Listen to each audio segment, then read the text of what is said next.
goortii aroortii la gaadhay wadaaddadii sare iyo waayeelladii dadka oo dhan ayaa ciise wax ka gees ah ka wada hadlay si ay u dilaan. markaasay xidheen oo kaxeeyeen oo waxay u dhiibeen taliyihii Bilaatos ahaa. markaas Yuudas oo ahaa kii gacangeliyey goortuu arkay in la xukumay ayuu isqoomameeyey oo 30 gogo oo lacagta ahaa ayuu wadaaddadii sare iyo waayeelladii ku celiyey oo wuxuu ku yidhi, waan dambaabay markaan gacangeliyey dhiig eedla. laakiin waxay ku yidhaahdeen, waxaana u jira ciyaalka. markaasuu lacagtii macbudka gudihiisa ku taagtay oo ka tegey uuna baxay oo isdeldelay.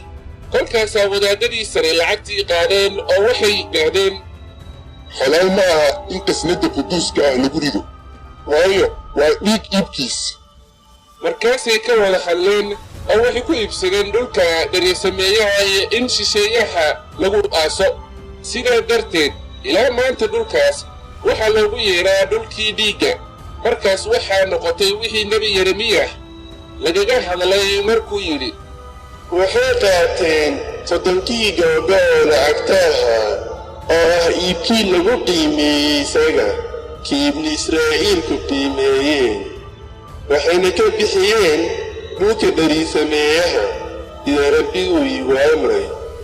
ciise wuxuu hor istaagay taliyaha oo taliyihiina waa weydiiyey oo ku yidhi, boqorkii Yuhuudda baa tahay? ciisena wuxuu ku yidhi, waa tidhi. goortii wadaaddadii sare iyo waayeelladii ashtakeeyeen waxba uma uu jawaabin. markaasaa Bilaatos ku yidhi, miyaanad maqlaynin waxa badan oo ay kugu marag furayaan? laakiin uguma uu jawaabin xataa erey keliya. sidaa darteed taliyihii ayaa aad ula yaabay.